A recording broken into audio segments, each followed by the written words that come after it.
Alors bonjour à tous, bienvenue dans ce CFO Crunch. Le concept du CFO Crunch, c'est de rassembler des CFO de start-up et des investisseurs pour échanger sur les problématiques qu'on peut rencontrer quand on est CFO, qu'on prépare une levée de fonds, qu'on accompagne une boîte en hyper-croissance, qui sont des problématiques un peu spécifiques. On co-sponsorise cet événement avec Sogedev et donc moi je suis Anne-Laure Navéos de Crédit Mutuel Arkea. J'animerai la deuxième table ronde et donc Charles-Édouard de Sogedev devrait arriver d'une minute à l'autre. On a déjà nos deux premiers intervenants qui sont là et donc qui vont se modérer eux-mêmes dans cette première table ronde. Voilà, et donc on fait cet événement évidemment sous l'amitié de France Digital et donc bienvenue à tous et bon CFO Crunch. Je vous dis à tout à l'heure pour la deuxième table ronde.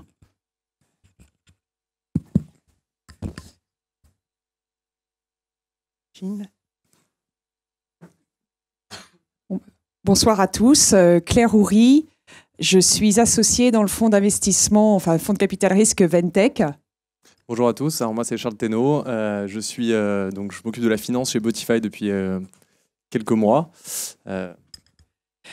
Alors, comme on avait préparé effectivement l'intervention de ce soir autour du thème, là dans un premier temps, relation CFO-investisseur en démarrage, au départ.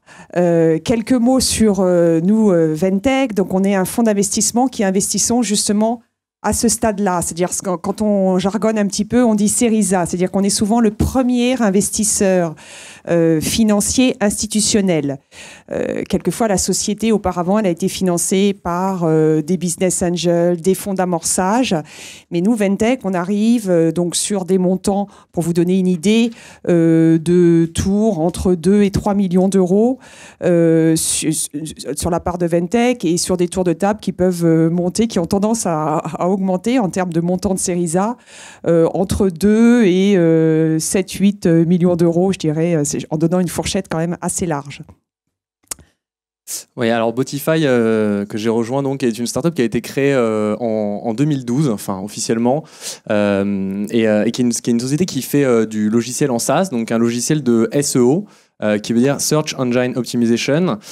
Et donc, c'est un logiciel assez pointu qui va permettre d'analyser des websites et de donner des données au SEO manager pour lui permettre d'améliorer son référencement naturel. Donc, le référencement naturel, c'est comment apparaître le plus haut possible dans Google sans payer. Donc, sans être dans les liens sponsorisés. Et donc, c'est un logiciel qui va vraiment dans le code de chaque page, donc de code HTML, et qui donne plein de reporting, puisque l'algorithme de Google va ranker, enfin va donner va donner une force à chaque page en fonction d'un certain nombre de critères, et donc nous on aide les sociétés à faire ça. Et donc c'est vraiment une start-up très tech, d'un logiciel en mode SaaS, donc accessible depuis n'importe quel browser internet. Voilà, je suis désolé, j'ai pas mal d'anglicisme, mais ça va, c'est plus facile. Voilà. Alors, le premier thème qu'on voulait aborder ce soir dans ces sociétés donc, qui sont encore assez jeunes, c'était de dire quelle relation entre l'investisseur et le directeur financier. Alors, clairement, donc Botify, c'est un exemple où dans nous, Ventec, nous avons investi avec un autre fonds d'investissement qui s'appelle Idinvest en Series A. Alors l'histoire concrètement, c'est qu'il n'y avait pas de CFO en fait. Nous, quand on est rentré, ce qui est assez classique dans les stades d'avancement, c'est pas une obligation d'avoir un directeur financier en fait en poste. Ce qu'on voit souvent, suivant la maturité de la société, c'est un comptable, un directeur financier à temps partiel qui s'occupe de l'administration, je dirais, financière de la société, externalise la paye et donc gère surtout la société, je dirais, de telle façon à ce que les factures rentrent, que le cash soit bien géré. C'est souvent une gestion d'ailleurs, oui, très cash, puisque au démarrage des sociétés, c'est quand même encore dans une position de survie et de se dire comment on arrive à financer notre croissance avec des moyens qui sont encore assez restreints. Donc, pour nous, en fait, en tant que fonds, la première chose, c'est de dire, quand on regarde un investissement dans une société, on est habitué à travailler avec l'équipe de management et c'est finalement pas, notre point de contact, c'est pas le directeur financier. On va effectivement demander à un moment des informations financières, des prévisions financières, mais on sait aussi que ces prévisions financières, elles sont quand même assez approximatives. C'est plutôt travailler sur quelle ambition de projet en termes financiers, quelle perspective on peut se donner, de quel montant la société a besoin pour atteindre le palier suivant. C'est plus ça, ces questions-là, plutôt qu'une analyse financière détaillée. Et c'est pourquoi, en fait, notre décision d'investissement, elle se base sur une équipe, donc une équipe fondatrice, enfin de management, une vision de leur marché et un positionnement dans ce marché. En Series A, c'est à peu près ça. Là où le directeur, enfin la partie financière peut intervenir, c'est suivant la maturité de la société, si elle fait déjà du chiffre d'affaires, si elle a quand même déjà des premiers revenus, de faire un audit financier pour savoir si il y a pas d'enjeu typiquement TVA mal passé, des sujets qui pourraient être requalifiés après derrière. Et donc on fait passer souvent soit un comptable qu'on peut avoir dans notre réseau, soit même des cabinets d'audit, mais qui ont des practices justement pour les startups, pour vérifier en fait la reconnaissance du chiffre d'affaires, des règles particulières mises en termes d'immobilisation financière, la TVA, et puis en gros c'est ça, savoir et si la position de cash c'est bien la position sur laquelle nous on démarre au moment de l'investissement. Donc c'est assez grossier, assez général en termes de financement, enfin d'études financières. En revanche, quand on scelle notre accord d'investissement entre la société et l'investisseur, on détermine déjà le cadre d'un reporting financier. Donc de quel type, quelle périodicité, quel type de reporting, de quel type on aura besoin. Et ça, c'est une discussion qui est faite entre le CEO. En gros, c'est lui notre contact principal, et puis les investisseurs. Donc ça, c'est défini dans le pacte. Bonsoir. Alors on a commencé sur la première partie qui était de dire avant l'entrée de l'investisseur, qu'est-ce qui se passe, de quel type de relation on parle entre une entreprise et puis un VC. Et ce que j'exprimais, c'est donc généralement il n'y a pas de directeur financier à ce moment-là. Voilà, donc un pacte qui détermine au moins dans les grandes généralités le type d'interaction de reporting financier dont on aura besoin. Et puis souvent, et là dans le cas de Botify concrètement, c'était une levée importante puisque je crois que ils ont levé plus de 6 millions d'euros, donc c'était une grosse série A. Et là on s'est dit, Botify en l'occurrence avait une personne qui s'occupait de la finance, avait justement un système de CEO part-time, un prestataire externe, mais qui était là, je te laisserai expliquer. Et nous, ce qu'on a dit, là, vous levez 6 millions d'euros, vous recrutez un responsable financier, un directeur financier, enfin vraiment quelqu'un. Là, si on met de l'argent comme ça, c'est pour accélérer votre croissance. C'est une société qui faisait déjà du chiffre d'affaires lorsqu'on est rentré, qui avait été bootstrappée, en fait, vraiment, qui avait levé très peu d'argent. Et là, s'il levait de l'argent, c'était vraiment pour accélérer un développement international principalement. Donc il fallait vraiment, on avait mis vraiment comme, c'était pas vraiment acté dans le pacte d'actionnaire, mais on avait dit maintenant on veut un interlocuteur et que vous ayez vraiment quelqu'un de pro à la finance. Oui, alors pour l'histoire de Botify, donc c'est en effet, c'est pas forcément le cas général puisque Botify s'est créé en 2012, comme je vous l'avais dit. Donc c'est une société qui avait une activité de conseil et qui a financé le développement de son logiciel par son activité de conseil. Donc ils avaient des entrées d'argent, parce que c'est sûr que ça demande beaucoup de fonds de créer une solution, et donc sans cette activité de conseil, je pense qu'ils n'auraient pas été capables de financer pendant 3 ans le développement de l'outil. Et en fait, ce qui se passait, c'est qu'historiquement, il y avait un responsable financier, donc quelqu'un qui a été plutôt jeune diplômé, avec peut-être 2 ou 3 ans d'expérience, et qui avait un rôle assez comptable. Et en fait, cette personne est partie à peu près au moment de la levée. Et en effet, pendant une période d'intérim, jusqu'au moment où j'ai rejoint la société, donc fin septembre, il y a eu un cabinet qui s'appelle Dossier Finance qui nous a accompagnés et qui a géré la DAF part-time pendant toute cette période. Et donc, c'était vraiment un niveau assez élevé de ce qu'on attend d'un directeur financier, c'est-à-dire vraiment de l'analyse, du reporting, mettre en place les premiers reporting, communiquer des données aux fonds d'investissement qui sont rentrés au capital. Donc ils avaient vraiment un rôle très high level, si je puis dire. Et après, pour la partie la gestion comptable, en effet, c'était externalisé au maximum. Donc on avait des experts comptables externes qui produisaient la donnée financière, donc qui géraient la compta, les obligations légales, et la paye était aussi externalisée. Voilà. Juste, alors Charles-Édouard de Cazalet, désolé, j'arrive avec un peu de retard. Juste une petite question. Avant que vous arriviez et avant qu'il y ait Dossier Finance, c'était structuré uniquement avec experts comptables ?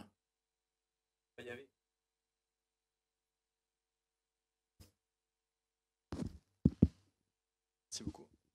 Donc voilà. Donc avant que j'arrive, c'était du coup ce responsable financier qui était là, je pense, depuis quasiment le début de l'histoire, qui a dû rester 2 ans et demi, 3 ans, donc entre 2012 et début 2015. Il y a eu entre début 2016, excusez-moi. Après, il y a eu la levée qui est intervenue en février dernier, donc pour 6,6 millions d'euros. Et il y a eu tout de suite quasiment l'entrée de Dossier Finance pendant toute la période de recherche du profil qui prendrait le poste. Voilà. Ok, et vous avez continué derrière avec l'expert comptable aussi, ou vous avez intégré certaines fonctions ? On a internalisé, parce que moi, après, je pense que ça peut se faire sans. C'est un goût personnel. C'est-à-dire que quand on a envie d'être très agile, très réactif, qu'on veut de la donnée souvent, c'est un énorme confort que d'avoir un comptable ici sur place chaque jour au quotidien. Et au début, la compta a été externalisée. Et c'est sûr que c'est assez désagréable parce qu'on envoie des mails, on a des réponses 3-4 jours après avec ce qu'on a demandé.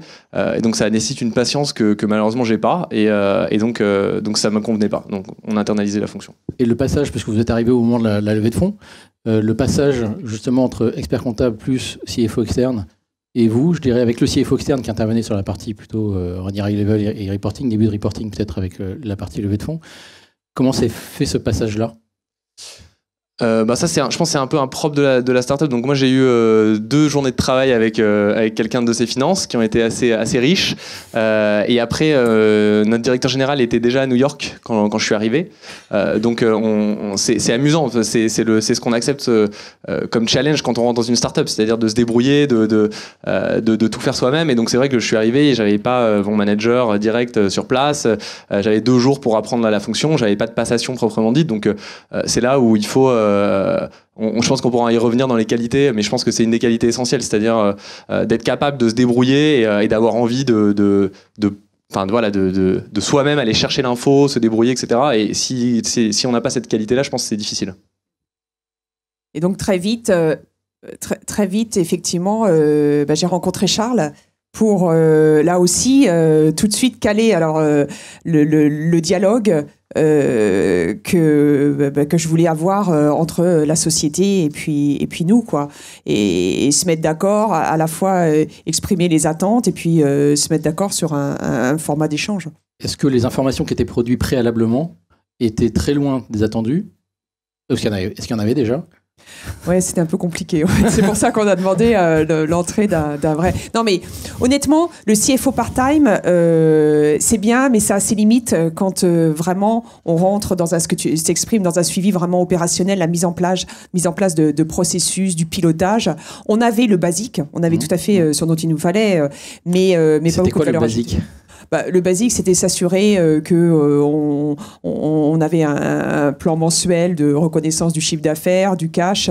Et c'était en gros ça, en fait, la mise en place des métriques. Là, en l'occurrence, la société, c'est un logiciel SaaS. Il y a des métriques SaaS liées à l'industrie qu'on n'avait pas et que Charles a mis en place, quoi. Et ça, c'était présent préalablement à votre arrivée ? Alors il y avait eu quand même la venue de ce cabinet qui était allé au bon niveau, donc qui avait commencé à aller sur ces métriques-là, qui les connaît, parce que l'avantage c'est qu'ils voient beaucoup de sociétés similaires, donc ils connaissent les standards des industries, et donc je dois dire qu'il y avait clairement une ébauche. Après le travail c'est évidemment c'est pas la même chose quand on est là un jour ou deux par semaine et quand on est là à plein temps. L'idée c'est d'arriver à aller à un niveau de plus dans l'analyse, dans la qualité des métriques, dans le niveau de présentation qui est fourni. C'est très anecdotique, mais moi par exemple avec Adrien au tout début on travaillait en échange Excel et très vite en fait on s'est rendu compte qu'il n'était pas au bon niveau. Et que le bon niveau pour lui, c'était que je lui prépare un PowerPoint et pas qu'il ait à mettre son nez dans de l'Excel, parce que si on veut qu'il ait vraiment ce rôle de vision qui doit être le rôle d'un CEO et non pas d'être tout le temps dans la petite bête de savoir qu'est-ce qui fait que cette cellule est égale à ça et pas une autre, la bonne solution c'est qu'il ait une vision d'un PowerPoint. Et un PowerPoint c'est un produit fini pour un investisseur, c'est un produit fini pour un dirigeant je pense, et du coup ce passage-là, il se fait en mettant un peu d'huile de coude et en préparant des reports un peu de type. Et en préparant, on parlait que vous étiez passé d'une relation investisseur-CEO à une relation investisseur-CEO et CFO. Et pour le coup, aujourd'hui, comment vous séparez les deux, enfin séparez dans le sens dans les attentes que vous pouvez avoir en fonction avec les deux interlocuteurs? En fait, moi, mon point de contact, c'est toujours le CEO. Et quand je parle à Charles, je mets toujours en copie le CEO parce que de toute façon, ça, c'est ma philosophie. C'est-à-dire qu'il faut qu'il soit au courant de toutes les personnes auxquelles je parle dans l'entreprise. Ça, c'est le point de départ. Donc aujourd'hui, effectivement, il y a des points de contact clés lors de la préparation du budget. Avec le CFO en direct pour comprendre, parce qu'il y a toujours un conseil d'administration qui valide le budget, mais ça c'est l'aboutissement d'une discussion qui a eu lieu auparavant, informelle, hors conseil d'administration. Donc là il y a vraiment un vrai point où on discute des hypothèses. Nous aussi en tant qu'investisseurs on exprime ce qu'on veut, ce qu'on est prêt à mettre. Enfin je veux dire ça s'exprime sous l'acceptation d'un certain cash burn, l'acceptation de certains investissements et voilà de prise de risque aussi sur la partie revenu, donc de comprendre ce qu'il y a derrière, éventuellement. Donc là, il y a vraiment un dialogue investisseur, CFO et CEO, je dirais. J'ai aussi, alors comme grand point aussi, l'habitude d'inviter le CFO au board. Donc c'est aussi un point de rencontre. Il est invité, il n'a pas une voix délibératrice, mais il n'a pas un vote, mais il est là parce que il y a beaucoup de sujets sur lesquels on fait appel à lui pour comprendre justement, juger une opération. Et donc ça, c'est les deux points clés. Après, il y a des sujets qu'on n'a pas eu à traiter pour le moment, mais qui sont aussi des exemples. L'ouverture d'une filiale à l'étranger, en quoi il y a des schémas qui peuvent être plus ou moins favorisés par rapport à d'autres. Donc ça peut être un dialogue. C'est plus de l'informel là dans ce cas-là. Et puis après, il y a les sujets de vie juridique corporate de la société, c'est-à-dire l'organisation d'une assemblée générale par an pour la validation des comptes, l'organisation, toutes ces startups, vous savez, c'est vraiment d'essayer de faire participer l'ensemble des employés à la création de valeur de la société, donc au travers de stock options, de plans de BSPCE en France. Donc ça aussi, c'est un mix entre une relation investisseur, CEO, CFO pour la structuration de ces instruments. Voilà.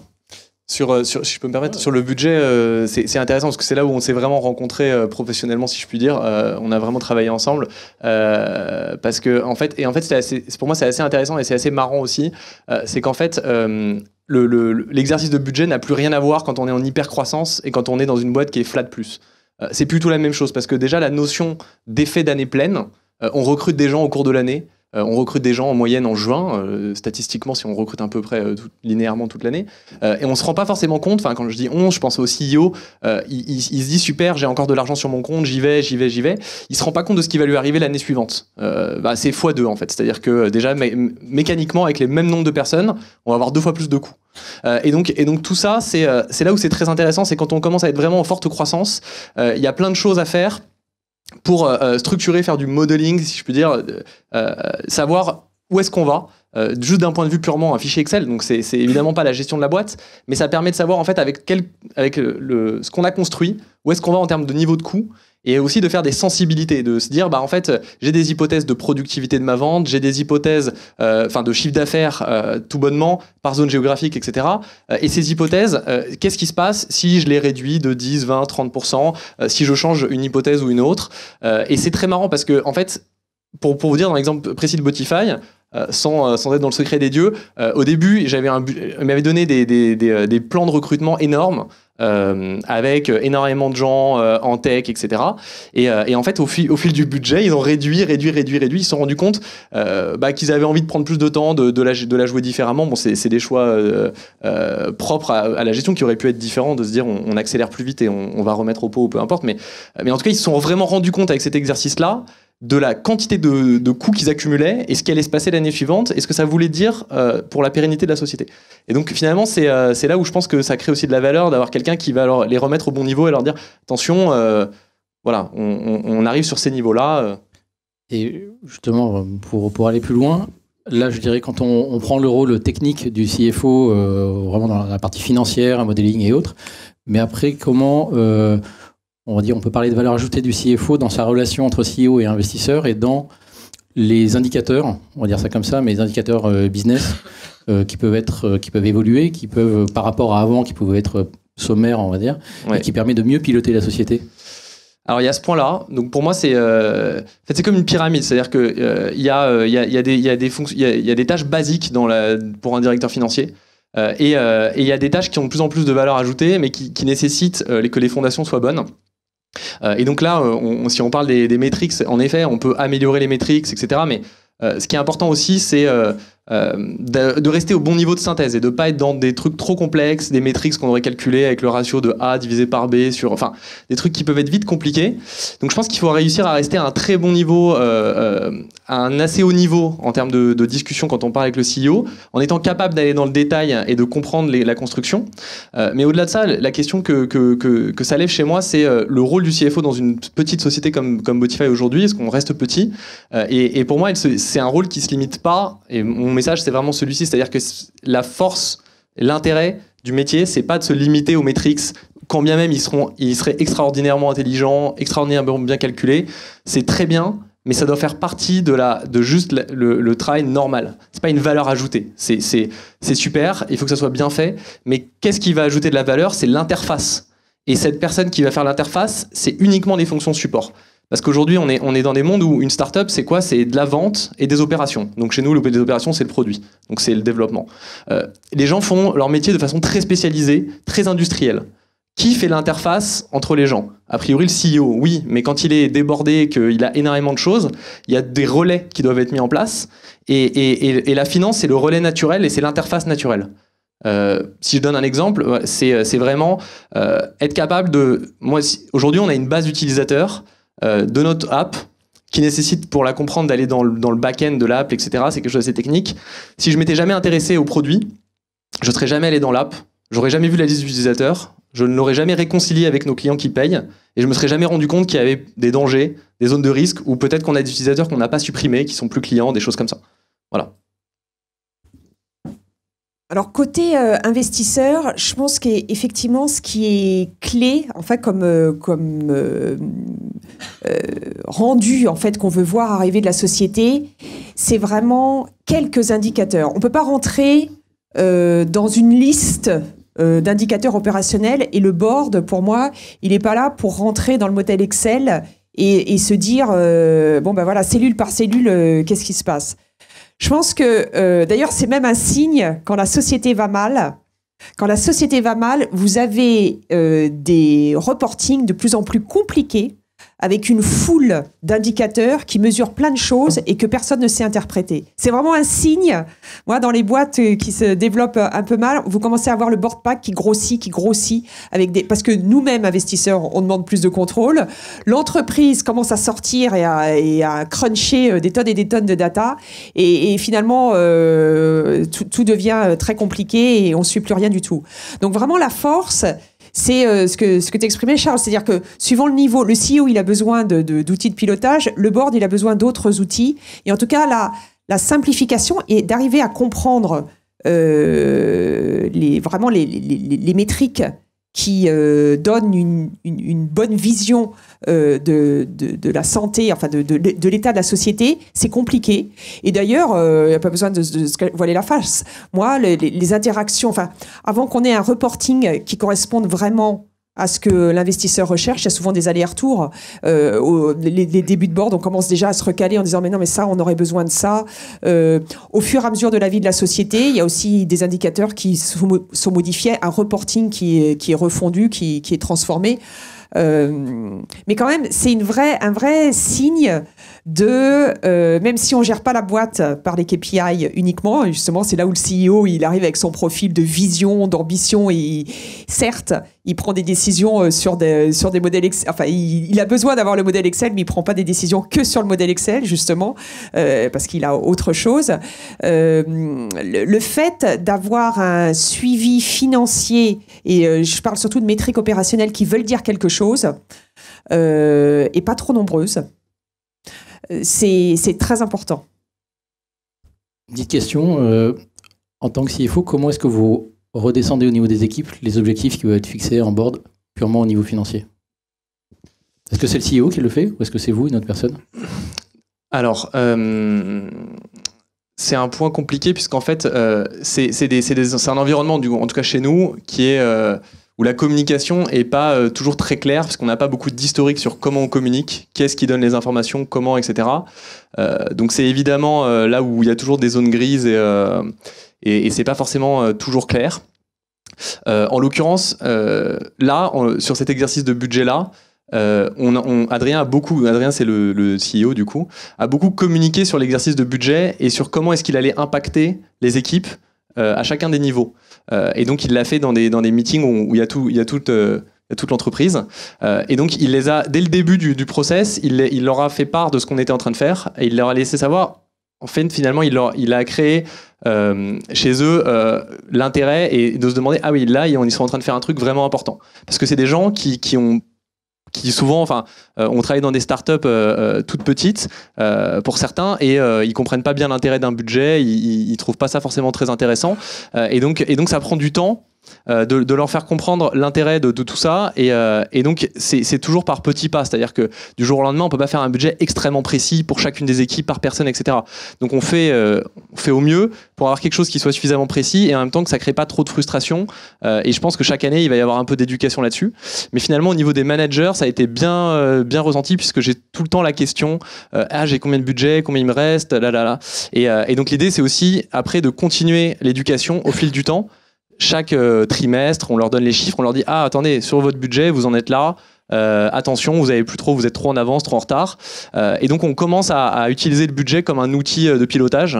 Et donc, mais c'est vraiment très embryonnaire, donc c'est ça qui est marrant. Et justement, en termes de communication, pour le coup, vous parliez de budget par manager, par équipe. Est-ce qu'il y a une communication avec tous les managers sur tous les chiffres? On a 2 budgets. Voilà.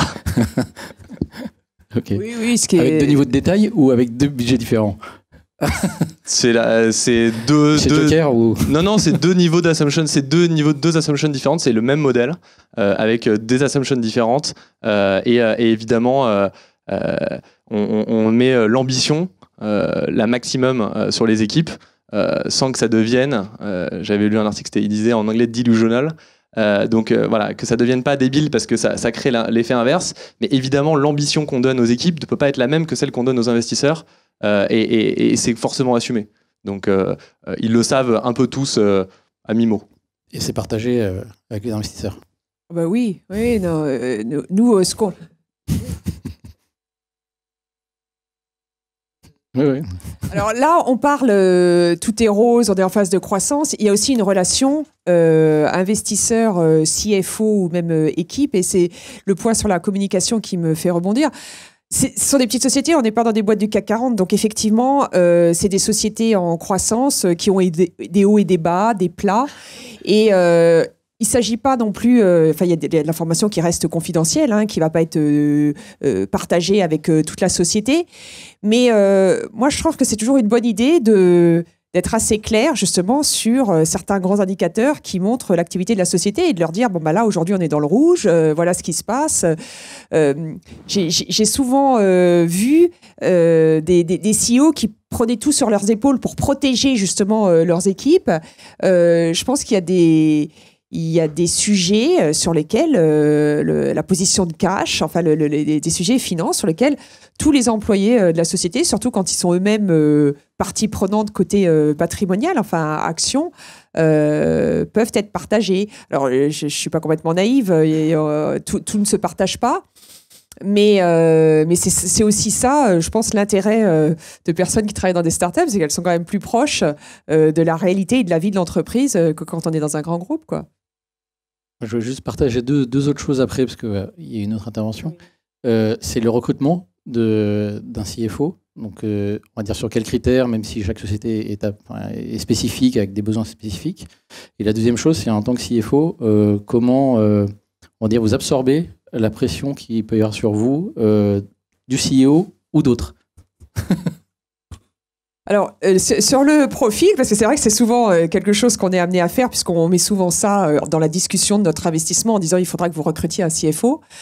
Donc, quand on est un investisseur, je pense qu'il y a deux choses importantes. Il y a de comprendre Series A et société à forte croissance. Series A, ça veut dire que donc on est encore au démarrage de la société. Donc, le profil du CFO qui va être recruté, il faut qu'il comprenne qu'il est encore dans une petite société où il faut mettre les mains dans le cambouis. Clairement. Et en même temps, société à forte croissance, donc ça veut dire que l'ambition est forte. En fait, quand on lève 6 millions d'euros, c'est clairement pour avoir une certaine ambition. Donc ça veut dire qu'il faut mettre des process, enfin apporter à la société une certaine organisation, être capable d'anticiper un développement et de faire croître ce développement-là. Et donc du même coup, le profil du CFO, il est évidemment, il est divers quand tu te présenteras toi en tant que profil, mais en gros, vous avez celui qui l'a déjà fait. C'est-à-dire que le CFO d'une autre start-up qui l'a déjà fait dans cette phase-là d'accompagnement, que clairement, en fait, nous, on est investisseurs depuis 98. Donc, effectivement, il y a quand même un certain nombre de personnes avec lesquelles on tourne. Alors, il y a CFO qui accompagne une phase de croissance, CFO qui accompagne une phase de décroissance, CFO, justement, Series qui met en place les premiers indicateurs. Donc voilà, ce côté concret, mettre les mains dans le cambouis, et ce côté en même temps apporter de la seniorité pour faire grandir la boîte. Moi, j'ai jamais, parce que le CFO c'est au niveau équipe de management, j'ai jamais de problème à recruter, et souvent je peux le dire à des candidats que je reçois en disant aujourd'hui au tenté vous êtes surdimensionné par rapport à la taille de la société, mais c'est pour ça que vous allez la faire grandir, quoi, parce que justement, on a une ambition et que vous allez apporter votre seniorité. Donc, il peut y avoir celui qui l'a déjà fait, il peut y avoir celui qui a été dans d'autres cabinets audit et qui maintenant a cette envie et qui a bien compris à titre personnel qu'il allait rentrer dans une petite structure. Ce qu'on voit plus difficilement, en tout cas en Series A, c'est le CFO d'un grand groupe qui maintenant a envie de faire la start-up. C'est vrai qu'aujourd'hui, peut-être à tort, à chaque fois, il y a des enjeux personnels. De toute façon, il peut y avoir le bon profil. Mais le CFO du grand groupe, enfin, je ne veux pas empiéter sur la table suivante. Je pense que pour la Series A, il y a des fortes chances que l'ADN ne colle pas, quoi, en fait, avec le reste de la société. C'est un peu une généralité, mais je préfère avoir quelqu'un qui va être là pour apprendre et qui va apprendre vite, donc qui est intelligent, parce que oui, la start-up c'est l'agilité, donc il faut que chaque personne soit suffisamment agile, sachant que ce CFO, il est souvent là aussi, enfin il arrive en Series A et il va accompagner quand même la société peut-être sur d'autres refinancements. Donc, il va être beaucoup plus en face avec les prochains investisseurs pour la suite, quoi. Oui, moi avant j'avais fait de l'audit et puis après des fusions-acquisitions en conseil, et puis après j'étais chez Allianz, donc un grand groupe, et c'est vrai que j'avais une vraie velléité à aller dans une petite société depuis un moment.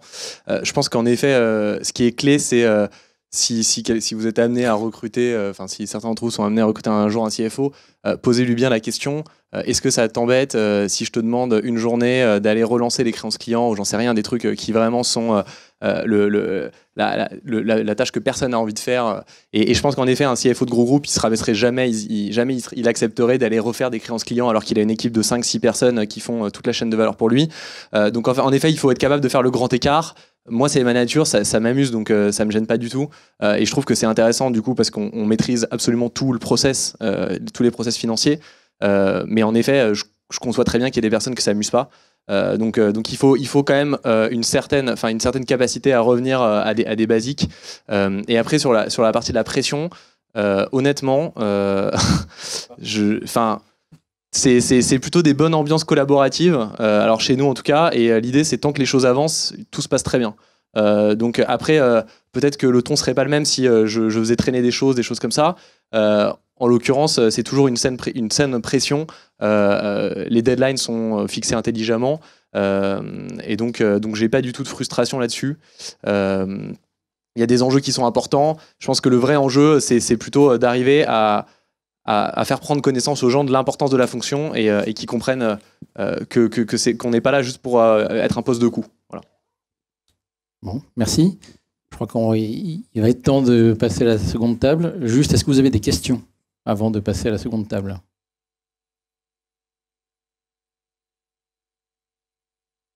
Alors, il y a donc un comptable général France, moi au-dessus, et après on a un comptable US, un comptable UK qui sont partagés.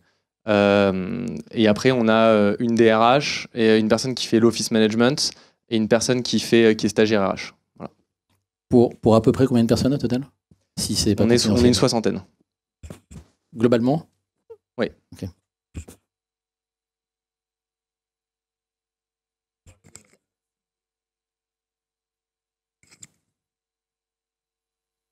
Tu as parlé de ton rôle d'interface au-delà du board CEO, etc. Au niveau opérationnel avec les autres équipes, est-ce que tu as d'autres exemples éventuellement de comment ça se concrétise ce rôle-là? Oui, bien sûr. Encore une fois, c'était mon sales pitch quand j'ai passé mon entretien avec Adrien.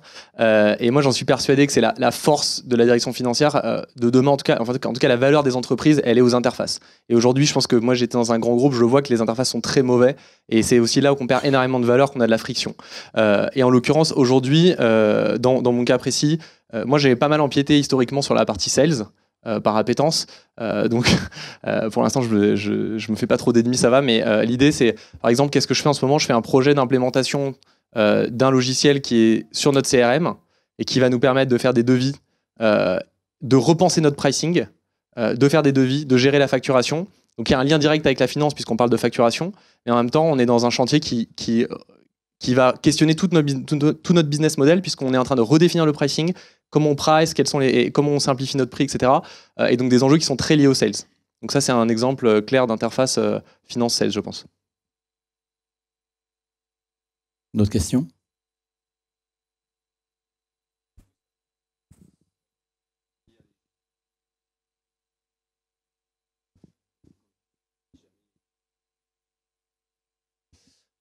C'est toujours plus facile, juste d'un point de vue, faut comprendre qu'il y a les sensibilités de chacun et c'est plus facile d'expliquer que tu vas sur un terrain puisque il y a une légitimité naturelle et une suite logique. Quand tu vas sur un terrain autre qui n'est pas du tout le tien, évidemment, tu peux avoir un accueil qui est différent. Après, comme je le disais, les gens sont très focus sur leur travail et donc souvent ils sont très preneurs quand tu viens les aider pour travailler sur des nouveaux chantiers. Et c'est vrai aussi sur toute la partie usage de notre outil. On a des analytics pour traquer les usages, donc Mixpanel ou Oupra. Et ça, c'est les choses que j'utilise beaucoup dès qu'on a des litiges clients, dès qu'on a des questions avec nos clients qui nous disent qu'ils n'utilisent pas suffisamment l'app, etc. L'intérêt, c'est d'utiliser cette analytics pour leur démontrer que soit ils l'utilisent mal, soit qu'ils l'utilisent bien et que voilà.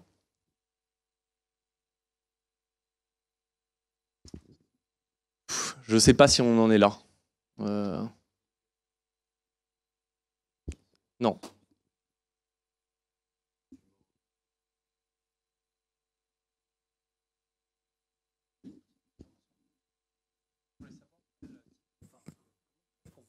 Pour la valorisation de l'entreprise sur justement une une levée de fonds pour surtout une entreprise si jeune où les projections sont un peu encore sont aléatoires.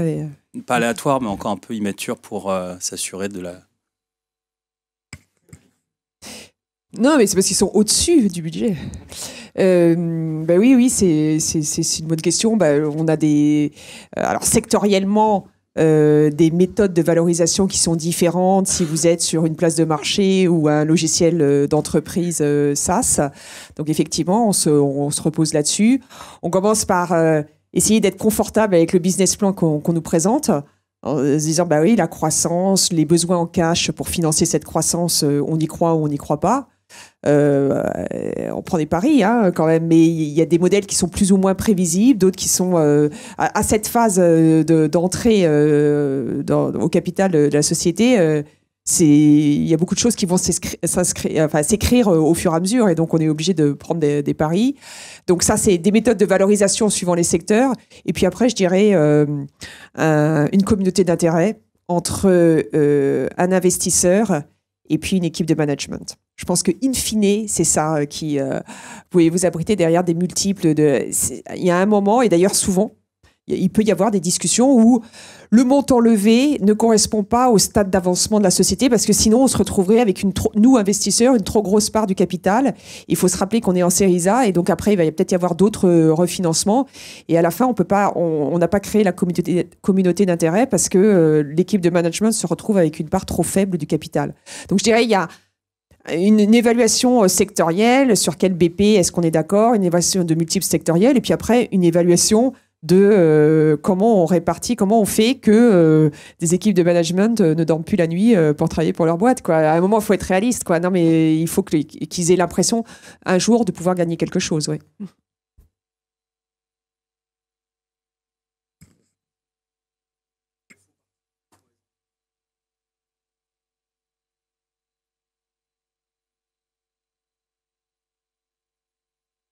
Oui, sans doute, ouais, exactement, de dire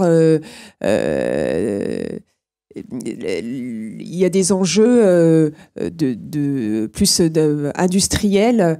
Nous, on était investisseurs de WeThings, par exemple.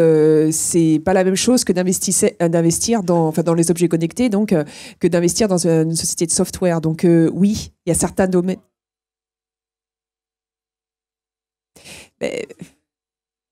Justement, non, on a essayé d'expliquer ça. Vous êtes arrivé récemment. Ah oui, voilà, c'est ça. Ouais. On parlait justement de la valeur ajoutée et du pilotage de l'activité.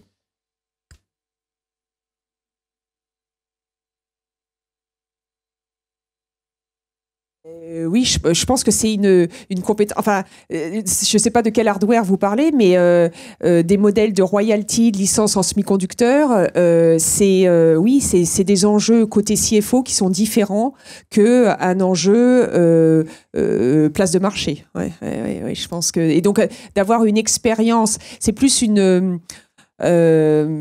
connaissance. Là, je dirais de l'opérationnel, enfin du sectoriel, qui peut être intéressante, qui peut être une valeur ajoutée. Tout s'apprend, de toute façon, mais sans doute, ouais, voilà, d'aller plus vite. Il faut tout faire vite, quoi, dans la start-up. Donc, si quelqu'un peut apporter avec déjà une expérience sectorielle, non, mais je pense au hardware, sans doute, ouais. Et la comptabilité est différente, d'ailleurs, parce qu'il y a des notions de stock qu'on n'a pas dans le service, par exemple. Donc, quand même quelqu'un qui sache passer les écritures comptables dans le bon sens. C'est la compétence comptable. Bon, j'avais juste une dernière question. Qui vous avez rencontré pendant le recrutement? 7 personnes. Non. Presque, je crois. 6 ou 7, je ne sais plus. J'ai rencontré DRH, fondateur, le cabinet de direction financière externalisée, les investisseurs, les deux. Voilà, et j'ai passé une journée de test. Vous êtes passé devant le board? Les investisseurs, oui. C'est... Mais pas sous forme de board, quoi. Enfin, non. De manière informelle, quoi. Okay.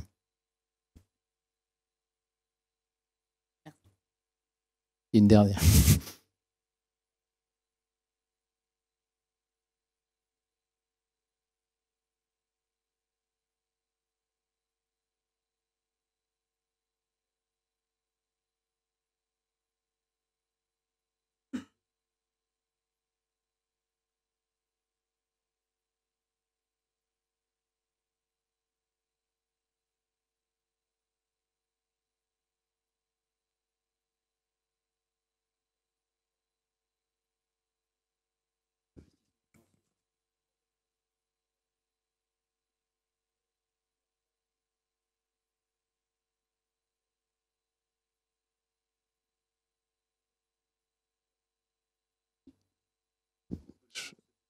J'imagine que c'est sur une hypothèse de cash flow futur. C'est-à-dire que si tu n'es pas sur l'actif, tu es sur le cash flow futur. Et en l'occurrence, nous, dans l'exemple de Botify, je pense que notre actif, finalement, il vaut bien moins que nos cash flow futurs, puisqu'en réalité, on est sur une solution tellement technologique que si on arrête d'innover, en 2 ans, on ne peut plus vendre notre logiciel au prix où on le vend. Donc la notion d'actif a peu de valeur finalement. Ce qui est la question, c'est la capacité à générer des cash flow futurs avec l'équipe tech qui est là, qui chaque année innove. C'est vrai que pour répondre, nous, on est investisseurs d'éditeurs de logiciels open source qui ont quand même un modèle économique, qui ont sur le dual licensing. Et en fait, la valorisation, elle est basée sur des métriques de revenus SaaS, donc plus sur la partie revenus, pas sur la valorisation de brevets qui n'existent pas de toute façon, dans l'occurrence.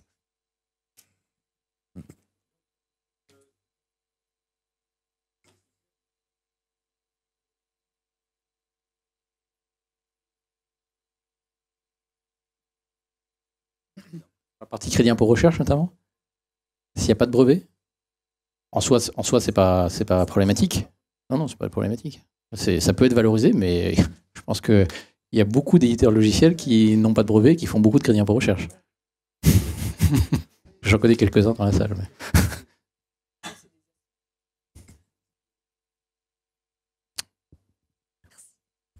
Merci. On passe la main.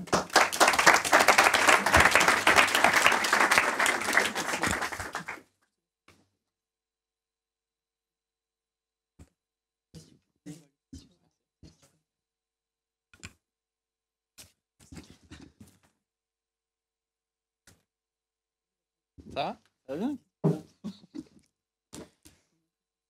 Ça va.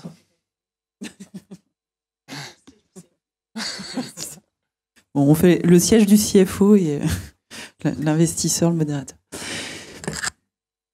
Bon, donc je vais laisser se présenter mes 2 invités. Juste un tout petit mot sur Crédit Mutuel Arkea, pourquoi on est là et pourquoi en particulier chez France Digital.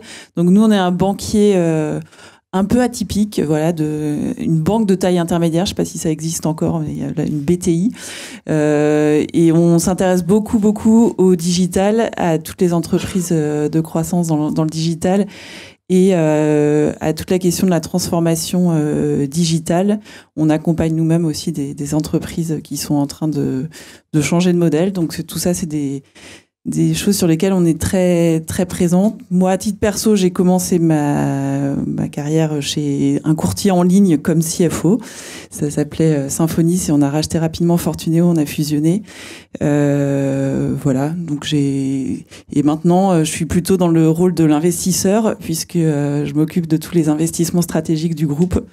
Donc que ce soit des projets d'acquisition assez classiques ou des projets d'investissement dans quelques belles fintech dont certaines sont dans la salle. Voilà. Je vous laisse dire un petit mot en intro. Honneur à ceux qui travaillent vraiment. Donc Patrick, donc moi je m'occupe de la finance et des opérations chez Drivey. Donc Drivey, location de voitures entre particuliers. Ça fait 2 ans et demi que j'ai rejoint. Donc je suis arrivé après Jérémy, qui était rentré au capital il y a 4 ans maintenant. Voilà, donc. Et donc, moi, je fais partie de l'équipe d'investissement d'un fonds qui s'appelle Alven Capital, qui est un fonds de capital risque assez classique, indépendant, qui a été créé il y a une 15aine d'années, qui donc gère de l'argent qu'on lui confie et qui essaye d'investir cet argent dans des belles sociétés à fort potentiel, dans le monde du digital au sens large, autant des sujets B2B que B2C, qui peuvent être hardware, software ou d'autres choses d'ailleurs moins innovantes. Notre job, c'est d'investir assez tôt dans des sociétés. Donc, le cas de Drivey est un assez bon exemple. On arrive en général quand la société a, on va dire, entre 5 et 15 salariés, qu'elle a un peu trouvé son modèle, qu'elle commence à générer un peu de chiffres et qu'elle a besoin d'accélérer. Et ce qu'on sait pas trop mal faire, nous, c'est arriver à ce moment-là et l'aider à prendre cette première vague d'accélération. Et on sait assez bien l'accompagner dans cette première structuration. Voilà. On a dû financer à peu près je dirais entre 100 et 120 sociétés depuis la création d'Alven. On doit en avoir aujourd'hui une petite 50aine en portefeuille. Moi, de mon côté, j'en ai financé une 20aine à peu près. J'ai fait des choses vraiment autant dans le B2C que dans le B2B. Donc, ce que vous connaissez peut-être, c'est le B2C. Donc, c'est Drivey, c'est Open Classroom, ce que vous connaissez peut-être, Capitaine Train. Qu'est-ce que j'ai fait d'autre? Birchbox. Enfin, quelques boîtes que vous connaissez peut-être. Et d'autres choses dans le B2B. Ça va être des Lengo, des iAdvise, des Akeneo, enfin, des boîtes qui sont un peu moins visibles, évidemment. Avec toujours la même approche, c'est-à-dire financer tôt la société, rentrer au board, accompagner la boîte, essayer d'être assez proche de l'entrepreneur et de l'aider dans ses prises de décision au quotidien, et essayer d'amener la boîte au second tour, dans lequel en général on fait rentrer un copain à nous. En général, on est assez partageurs au tour d'après. Et voilà. Et donc c'est vrai que dans la plupart des cas, on arrive au moment où il n'y a pas de CFO. Merci.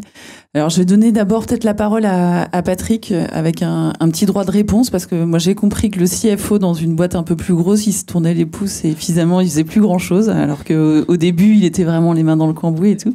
Donc, c'est quoi ton rôle chez Drivey et concrètement, comment est-ce que tu occupes tes journées? C'est exactement pour ça qu'on m'a donné les opérations. Non, donc moi, je suis arrivé, en fait, à peu près au même moment, parce que c'était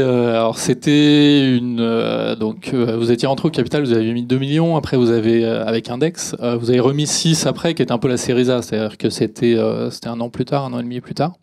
Et à ce moment-là, donc il n'y avait pas de financier. Il y avait un CEO qui n'avait pas vraiment envie d'embaucher un financier d'ailleurs, mais que je connaissais depuis longtemps. Et quand j'ai vu qu'il avait fait de la pub à la télé, je me suis dit qu'il devait avoir de l'argent à dépenser, donc il devait avoir besoin d'un financier. Et donc je l'ai appelé. Et effectivement, il s'est dit on va embaucher un financier. Et donc je lui ai dit que ça tombait bien parce que j'étais sur le marché. Et il ne voyait pas du tout un profil de ce type-là. Il voyait vraiment un profil de quelqu'un qui sort école plus 3 ans chez un EY ou un KPMG, qui allait reporter aussi au haut d'ailleurs, pas forcément à lui, et qui allait être le chef comptable, on en parlait tout à l'heure, de la boîte. Et donc finalement j'ai réussi à le convaincre d'avoir quelqu'un qui l'avait déjà fait dans une autre boîte, parce que la première fois que j'avais rejoint une startup, j'étais exactement dans ce cas-là. J'avais 3 ans de chez EY et je suis rentré dans une boîte, on était 6 et ils venaient de faire une première levée de fonds à 2 millions. Et donc là j'arrive chez Drivey avec l'idée de me dire la première fois je savais pas ce qu'il fallait faire, j'ai eu le temps d'apprendre. J'ai eu, entre guillemets, la chance d'avoir une boîte qui a grandi, mais pas si vite que ça. Je sais pas si c'est la chance. Mais qui est passé, finalement, on est passé de 7-8 personnes à 35 personnes, mais en 2 ans et demi, donc assez maîtrisé comme croissance. Et j'ai eu le temps d'apprendre.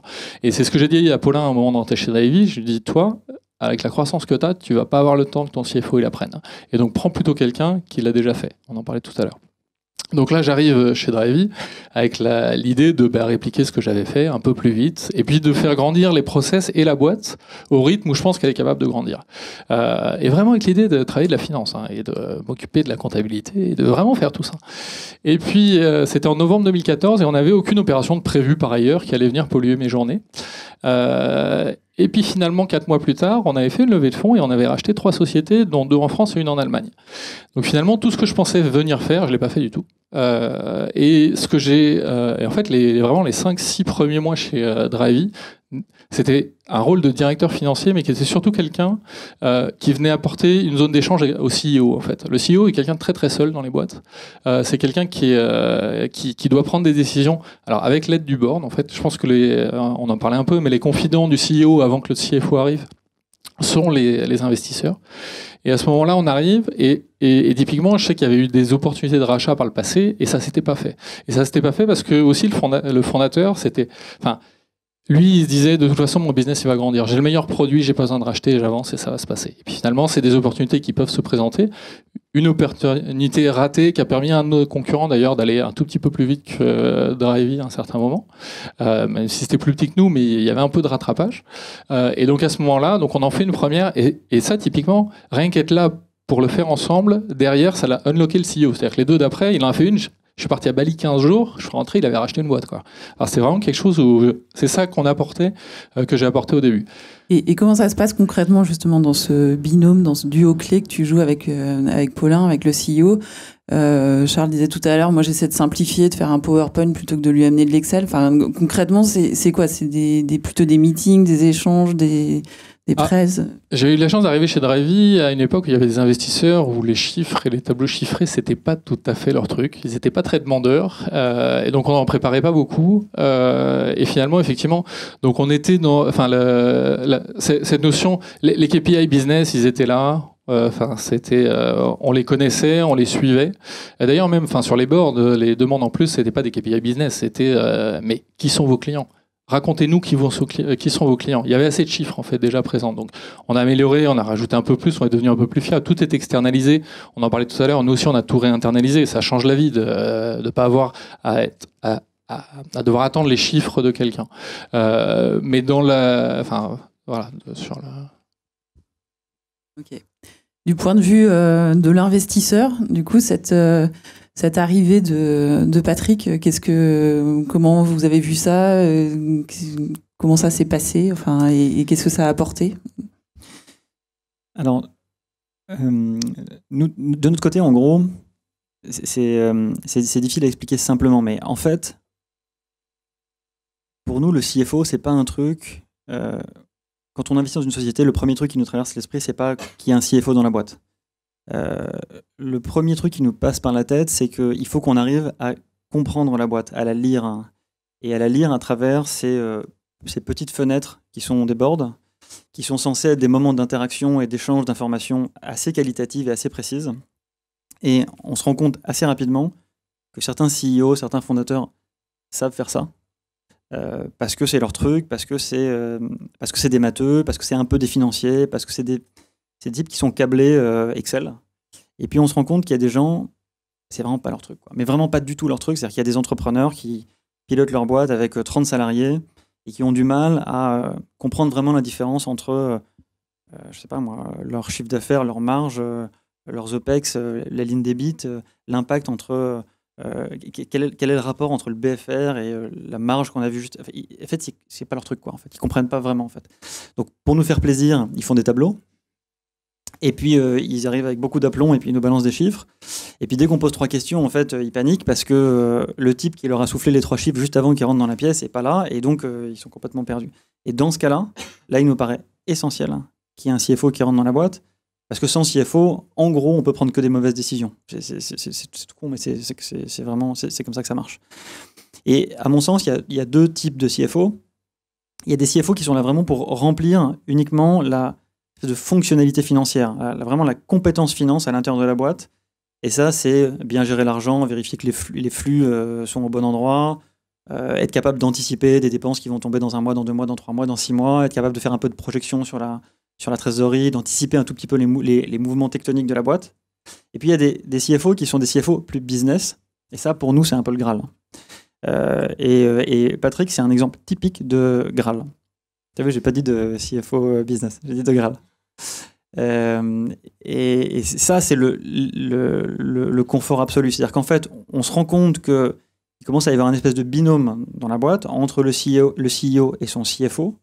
Le CEO a la liberté de commencer à prendre de la hauteur, à devenir un visionnaire, celui qui fixe le cap, celui qui fixe le niveau de risque qu'on veut appliquer à la société. Et le CFO est derrière pour lui dire « Vas-y, tu peux le faire en confiance ». Ou « Attention, là, tu es en train un peu de t'emballer ». Et ce binôme-là, il permet, à mon sens, d'atteindre la vitesse maximale d'une boîte. Un CEO tout seul, il ne sait pas définir sa vitesse max. Ou c'est un risk-taker, il fait n'importe quoi, ou c'est un type qui est un peu peureux et en fait, il n'avance pas à la bonne vitesse. Et un CFO tout seul, à mon sens, il n'est pas là pour fixer un cap, ni une vitesse, ni rien. Donc en fait, il ne sait pas quoi faire de ses journées. Donc il faut trouver, pour moi, cette espèce de couple magique. On a quelqu'un qui se libère de quelque chose qui lui pèse, et c'est le CEO qui se libère de la fonction financière, qui peut devenir un grand CEO et s'appuyer les yeux fermés sur quelqu'un qui va avoir en même temps cette compétence finance et en même temps cette capacité à anticiper les besoins du CEO, à travailler de son côté sur des choses un petit peu business, un peu reporting, commencer à intégrer des outils qui sont des outils qui touchent aux KPIs ou à la finance, mais qui en fait sont des outils business qui vont permettre à l'entreprise de développer plus vite.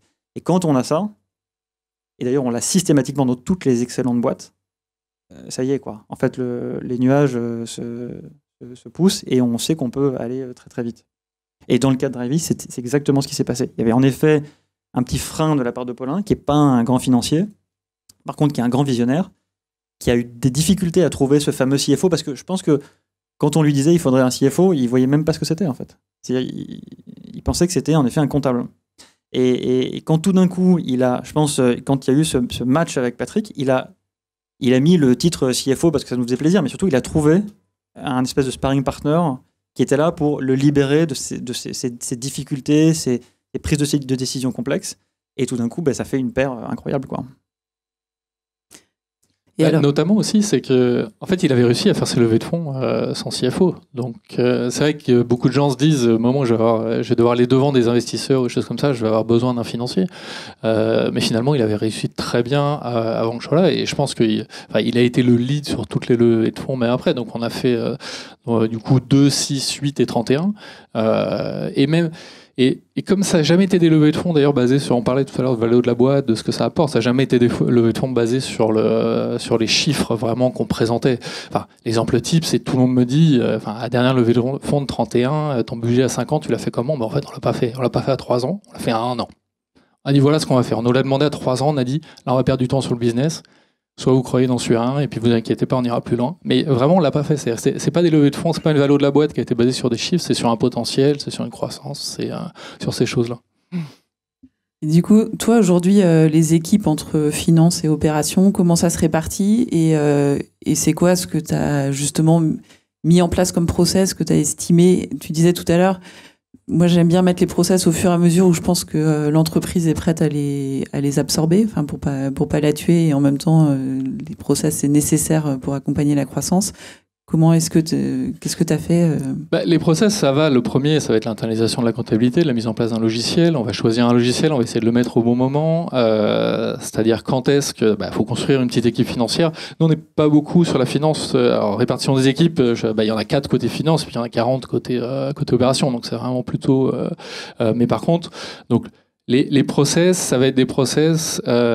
même rien d'engagement de dépenses, de choses comme ça, qui est au début, quand on rejoint une start-up de 25 personnes, si on arrive en disant c'est comme ça que ça se passe dans un grand groupe, on va faire ça demain matin, mais en fait le CFO il tiendra pas une semaine, il tiendra pas 2 semaines, c'est-à-dire qu'il y a une telle culture des gens qui sont tellement proches les uns des autres, qui vivent ensemble, enfin je veux dire, et ça change avec le temps, c'est-à-dire que dès qu'on commence à passer les 50-60 personnes, il y a des choses, il y a de la communication qui est moins fluide, les choses se savent moins, et c'est là où il faut mettre des process, c'est là où en fait pour vivre ensemble, pour avancer ensemble, ça peut être des process RH, ça peut être, tout ce qui nous est imposé par la loi, qu'on prend le temps de faire le plus tard possible, mais effectivement, mais c'est toujours le plus tard possible dans la notion de risque pour la société. Et ça va, typiquement, nous aujourd'hui, on fait de l'encaissement pour compte de tiers, parce qu'on est une marketplace, donc on reçoit de l'argent qui ne nous appartient pas. On sait qu'on aurait le droit à une exemption qu'on n'a jamais vraiment demandé, mais on sait qu'il faut tout de suite qu'on soit déjà dans la vision d'après, parce que de toute façon, on ne va pas se mettre à demander des exemptions dans tous les pays où on opère, donc il faut qu'on trouve une solution pour le faire pour nous. Par contre, aujourd'hui, il n'y a pas le temps tech pour le faire réellement. Donc qu'est-ce qu'on fait ? On valide que si jamais un jour on nous impose de le faire, on va nous donner du temps pour le faire, et ce temps qu'on va nous donner, on aura le temps de le faire réellement. Typiquement, c'est de nous dire, quand la CPR va débarquer, ils vont nous dire, vous avez 9 mois pour le faire. Nous, on a validé avec toutes les autres startups qui l'ont fait, avec tout ça, que ça prend 3 mois, en fait. On a validé avec notre équipe que ça prendrait 3 mois à le faire. Donc c'est ce type de choses-là où c'est pas la peine de le faire maintenant, mais par contre, il faut être prêt à ne pas jamais mettre la situation de la société à risque pour ça. Et après, donc il y a tout un certain nombre de choses comme ça. Après, sur la partie opération, c'est un autre débat, mais bon, c'est toute la... Et dans la relation avec les investisseurs, le fait d'avoir levé 31 millions, ça a changé quoi ? Ils demandent plus de chiffres, ils sont plus les nouveaux, oui. Maintenant qu'ils sont là, effectivement, c'est-à-dire que alors on a toujours appelé nos actions, on a toujours dit qu'on faisait des séries A, nous. Arrivé à 31, on nous a dit que celle-là, on allait l'appeler B quand même. Et quand on a mis en place, effectivement, les nouveaux investisseurs qui sont rentrés, qui avaient des équipes des équipes dédiées à regarder nos chiffres aux US, le lendemain de la levée, on a reçu un email des US avec voilà ce qu'on voudrait, quand est-ce qu'on le voudrait. Mais encore une fois, là, ils nous ont dit, à partir du trimestre prochain, c'est comme ça, on voudrait ça à telle date. On leur a expliqué où est-ce qu'on en était. On leur a expliqué qu'en fait, on était dans la phase de transition et qu'on ne pouvait pas produire cette data et qu'on allait perdre un temps fou à produire cette data. Donc, on essaie d'évaluer l'intérêt de cette data. Et ensuite, on s'est mis d'accord avec eux. Finalement, on commencera à le faire plutôt 6 mois plus tard. Mais effectivement, là, on est dans des fonds qui sont moins des fonds de pur capital risque, des fonds qui commencent à être des fonds un peu plus de grosses. C'est quoi, par exemple, les chiffres que vous avez décidé d'arbitrer et de ne pas produire tout de suite Tous les chiffres, en fait. Parce qu'ils nous ont demandé de produire les chiffres, on n'était pas capable de produire. Mais financiers, des chiffres comptables et financiers. C'est-à-dire que ils nous ont demandé surtout, par exemple, l'exemple type, ils sont entrés en 2016 et ils nous ont demandé de reproduire des chiffres de 2015. Et on leur a dit, non, quand vous allez commencer à comparer 2017 à 2016, mais on va pas passer des heures à recréer quelque chose qu'on n'avait pas, alors qu'on doit investir du temps sur le business. Donc c'est cette relation-là. Mais après, ça se fait tout naturellement, et finalement, relativement peu d'interactions entre les investisseurs et le CFO. Moi, personnellement, j'ai pas énormément d'interactions avec les investisseurs, aussi parce que je pense que c'est très important que la relation soit entre le CEO et le CFO. Dès qu'un CFO essaie d'avoir une relation il faut pas essayer de se créer une relation qui doit être entre le CEO et les investisseurs. Jérémy, tu es d'accord avec ça? Il a dit beaucoup de trucs. Sur quoi? Sur la dernière chose? Sur la dernière partie. Je suis totalement d'accord. C'est d'ailleurs un piège assez classique de se retrouver quand on est CFO exposé à des demandes d'investisseurs. Parfois, il y a des CEO qui voient le truc venir et qui, en gros, mettent en place un système qui fait que ça passe toujours par eux. Toutes les demandes passent par eux. Et c'est comme ça. C'est une règle éthique de bon fonctionnement, etc. Et parfois, certains CEO qui sont la tête dans le guidon et qui bossent comme des cinglés nous répondent au troisième mail, fais ta demande au CFO et puis ça ira très bien. Et là, parfois, le CFO commence à créer une relation un peu particulière avec les investisseurs parce que finalement, il est celui qui leur donne les réponses, celui qui les rassure, celui qui devient finalement une espèce de point d'entrée mécanique. Et là, on a un gros problème. Parce qu'on commence à avoir une espèce de petite guéguerre pas très saine entre le CEO et le CFO vis-à-vis des investisseurs. Moi, j'ai déjà vu les trucs, ce genre de choses arriver, et en général, on arrive à les anticiper, mais c'est mieux de pas jouer avec le feu. C'est mieux vraiment d'avoir une relation investisseur-CEO, investisseur-board, et dans le board, il peut y avoir le CFO, et le CFO est en direct, il discute, et il est à sa place de CFO. Je suis pas sûr que ce soit très sain d'avoir une relation à un moment, un espèce de canal direct investisseur-CFO, parce que le CEO en général, qui est forcément un parano, puisque c'est un entrepreneur, tous les entrepreneurs sont parano, il commence un tout petit peu à se tendre, et c'est pas très bon, et ça sert à rien. Donc je suis totalement d'accord. Ouais. Sur les qualités d'un bon CFO, surtout à ces stades d'hypercroissance, là, c'est quoi les qualités? Alors, je pense qu'il faut avoir en même temps des compétences techniques et il faut avoir des compétences business. Et c'est pas facile de trouver les deux. Parce que, en général, quand on se retrouve dans une pure fonction financière classique, qu'on a fait un passage par une école de commerce, on a fait ses 5 ans d'audit, etc., on a finalement un tout petit peu étouffé ses compétences business. On s'est concentré pour être un ultra spécialiste des compétences techniques. Et donc c'est difficile, je trouve, de révéler cette espèce de double compétence un peu sur le tard. Donc moi j'ai cette impression que c'est difficile d'être un peu cette double face, en même temps business, en même temps finance, et en même temps les grands CFO de start-up, c'est des mecs comme ça. Et d'ailleurs, toute la question sur Patrick qui est CFO, CEO, c'est une question hyper commune. C'est-à-dire, tous les grands CFO sont à la frontière des opérations. Dans les boîtes qui sont hyper structurées, il y a en plus un directeur des opérations, et ils arrivent à bien dessiner leurs espaces communs. Parfois, par exemple, le CFO peut devenir aussi un peu Chief Data Officer. C'est-à-dire qu'il va se concentrer pas sur les opérations terrain, mais sur la capacité à lire en data les opérations. Et donc, il va réussir à laisser la partie vraiment terrain à un directeur des opérations. Mais un bon CFO, pour moi, c'est quelqu'un qui a cette capacité, en gros, à comprendre les opérations. S'il reste dans son espace de financier pur, de comptable, pour moi, c'est pas un CFO, en fait. C'est pas un CFO. Tu peux réagir à ça ou ajouter quelque chose? Oui, je pense, on l'a dit un peu tout à l'heure, d'abord c'est quelqu'un qui doit être prêt à faire tout et n'importe quoi, en fait, c'est-à-dire de mettre les mains dans le cambouis, oui. Enfin, vraiment, je pense qu'il n'y a pas de. S'il faut faire de la saisie et qu'il n'y a personne pour la faire et il faut qu'elle soit faite, elle sera faite. Et moi, je me souviens, la première fois où j'avais rejoint une start-up, c'était le matin, alors, la boîte était plus petite, mais le matin, j'ai acheté un frigo chez Leclerc et l'après-midi, je négociais une levée de fonds à 8 millions. Mais c'est vrai, c'est vraiment ça. Faut vraiment. Et après, je sais pas quelles sont chacun a sa personnalité. Moi, j'avais pas fait de finance pendant les 2 ans avant de rejoindre Drivey, en fait, et ça me manquait. Et j'étais à un moment où il fallait que je choisisse entre j'étais plus sur des partenariats, des sales, et en fait, d'aller vraiment vers ça ou de revenir vers la finance. Et j'ai fait vraiment le choix de revenir vers la finance. Alors après, 8 mois plus tard, on a essayé de me remettre sur autre chose. Au départ, en mettant l'international, et puis après, en me proposant les opérations.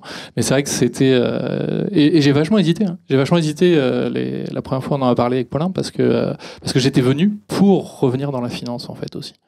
Donc j'ajoute un petit quelque chose. En fait, j'ai l'impression que l'univers startup, c'est un univers un peu de singularité où on cherche des boîtes exceptionnelles portées par des entrepreneurs exceptionnels qui sont extrêmement ambitieux, qui sont on parlait de valorisation, qui sont ils sont pas dans des mécaniques de valorisation financière. C'est des boîtes qui sont en hyper croissance. Chaque jour qui passe, la boîte elle prend de la valeur, etc. C'est un univers. C'est vraiment au-dessus de la division 1, quoi. Et dans cet univers-là, j'ai l'impression que par définition, le bon CFO, il n'est pas juste CFO. En fait, et tu vois, moi je suis arrivé un petit peu tard, j'ai un peu honte, mais quand je suis arrivé, tu parlais de ta sensibilité sales. Tu vois, ta sensibilité au-delà de la finance pure. Et en fait, les bons CFO, ceux qui restent dans les startups, ceux qui accompagnent la croissance, etc., ils ont cette compétence-là. C'est pas des CFO, c'est pas des purs financiers en fait. C'est des gens qui jouent avec les chiffres, qui ont compris qu'en fait la finance c'est un outil de croissance, c'est un outil de développement, et celui en gros qui maîtrise cet élément-là, il a un tout petit peu, il lit un peu la matrice. Mais par ailleurs, c'est quelqu'un qui a une sensibilité business sur le développement de sa boîte, sur sa capacité, sur son envie de mieux la comprendre. Celui qui a envie de donner des outils au CEO pour aller encore plus vite. Et c'est, à mon sens, ces profils-là, qui sont des profils un peu double compétence, je ne sais pas comment le dire, qui vont réussir à s'épanouir dans un univers startup qui est un univers dur, exigeant, très agressif. Et les seuls types qui arrivent à s'épanouir dans cet univers extrêmement contraint, c'est ceux qui ont cette capacité à avoir un peu plus la big picture que simplement faire un pur métier de financier comptable. Je pense que ceux qui sont purs financiers comptables, ils s'épanouissent pas dans un univers comme ça aussi erratique, aussi complexe, aussi où le monde peut vraiment se transformer d'une semaine à l'autre. Donc un bon CFO, c'est quelqu'un qui sait gérer l'incertitude. C'est ça. Qui accepte un environnement instable. Un environnement instable, oui, pour sûr. En start-up, oui. C'est quelqu'un qui est censé, pour moi, effacer une part d'incertitude. C'est-à-dire que c'est celui qui, quand on a tous l'impression qu'il n'y a que de l'incertitude, qui est capable de dire, moi, mon analyse, c'est qu'en fait, il y a une part d'incertitude, mais elle est à cet endroit-là. Et finalement, le risque qu'on doit tous prendre ensemble, il est à cet endroit-là. Mon job, c'est pas de dire qu'il faut le prendre ou pas le prendre. Mon job, c'est de vous définir le risque. Pour finir, juste avant, après on va laisser la place aux questions. Toi, Jérémy, tu as déjà participé à des recrutements de CFO dans les boîtes dans lesquelles vous aviez investi ? Normalement, c'est systématique, mais dans le pré-briefing, on s'est rendu compte que Patrick est passé entre les mailles du filet, qui m'a beaucoup chagriné. Ouais, c'est systématique, et en fait, il y a deux raisons à ça. La première, c'est que notre positionnement de fonds assez early stage fait qu'en fait, on est naturellement très proche des entrepreneurs et naturellement très impliqué dans tous les recrutements sensibles. Donc, j'ai aussi fait passer des entretiens à des CTO, alors que, a priori, il n'est pas dédié à interagir avec moi. J'ai déjà fait passer beaucoup d'entretiens à des VP Sales, alors que je ne suis pas une star des ventes, quoi. Et évidemment au CFO. Et donc, la première raison, c'est qu'en fait, on voit tous les postes clés. Et la deuxième raison, c'est que dans la tête du CEO, le CFO, il est un peu pour l'investisseur. Donc, il dit j'ai trouvé un mec pas mal, valide-le, s'il te va, on le prend, quoi. Et en fait, notre go, il vaut beaucoup dans la tête du CEO, dans le cas du recrutement d'un CFO. Moins quand on dit ouais, ton CTO il est vachement bien. Il sait que de toute façon, notre avis ne vaut pas grand-chose. Ouais, toi, tu as déjà vu des investisseurs en recrutement ? Ben non. Dans aucun des jobs. On va peut-être monter un entretien. Aucune des startups. Non, c'est vrai. Ni la première. La première startup, non. Après, la deuxième, c'était le fondateur de la première qu'on avait montré une autre, donc non plus. Et puis la troisième, Drive non plus. Ok. On passe aux questions.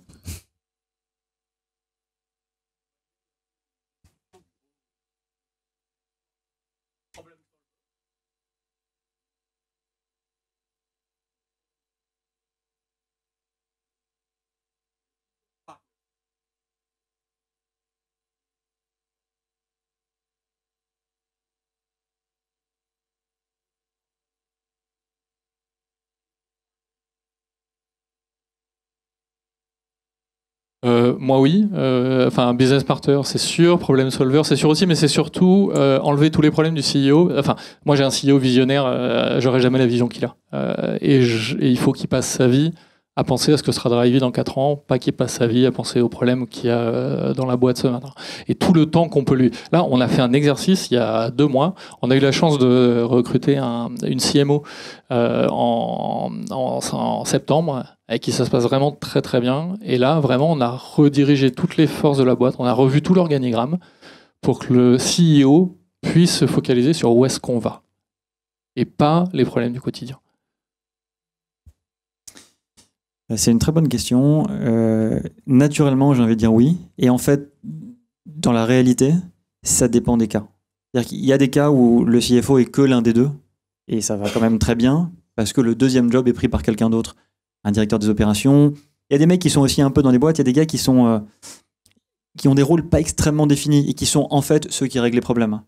C'est des types qui font les missions spéciales, qui vont ouvrir un pays, et ces types-là, une année, ils vont ouvrir 3 pays, un autre, ils vont, je sais pas quoi, essayer de trouver une nouvelle technologie, un jour, ils vont essayer d'aller racheter 3 boîtes en Chine pour tenter un truc, et c'est pas toujours le CFO, ce type-là. Donc, je pense que ce besoin existe chez tous les CEO, et parfois, ils rentrent dans la même personne qui est le CFO, parfois, le CFO n'est qu'un des deux, quoi.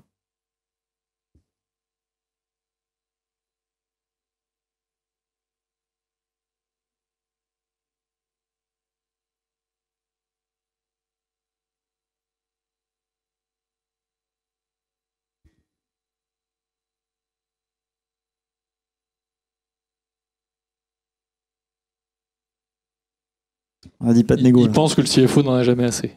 Ce qu'il m'a dit. Je vais plutôt répondre que c'est pas vraiment notre problème, en fait. C'est-à-dire que nous, notre question, c'est d'aider l'entrepreneur à prendre les bonnes décisions. Quand on a un entrepreneur qui vient nous voir en nous disant j'ai trouvé un super type et il coûte tant, à la limite, on peut lui dire ouais, c'est un peu cher. Mais c'est pas nous qui décidons qui recrute et à quel prix. Donc sur le salaire, moi, c'est pas mon sujet. Mon sujet, c'est peut-être de dire c'est marrant, sur les 8 autres CFO que j'ai en tête, le type est 20% au-dessus. Mais il y a des types qui sont des rockstars qui méritent d'être payés 2 fois plus que les autres. Donc moi, c'est pas mon job de dire ce qu'il faut payer, ce qu'il faut donner en salaire à un CFO, simplement de donner un son de cloche dont le CEO fera ce qu'il veut. Après, sur l'incentive, les stock options, là, évidemment, on a notre mot à dire parce que simplement, ça vient diluer le capital. Et le capital, nous, c'est notre matière première. Donc là, la question qu'on a, nous, c'est finalement définir quelle est l'enveloppe qu'on veut, quel est l'espace qu'on veut créer pour incentiver des gens de qualité qui vont rejoindre la boîte.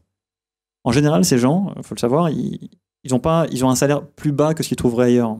Parce que une startup, ça fonctionne sur des fonds contraints, parce que tout le monde se serre la ceinture, parce que tout le monde fait un peu l'extra mile, parce que parfois le CFO il doit changer une ampoule, et c'est pas grave, il change l'ampoule en fait. Parce que tout le monde essaye de se battre pour que cette boîte aille un petit peu plus loin.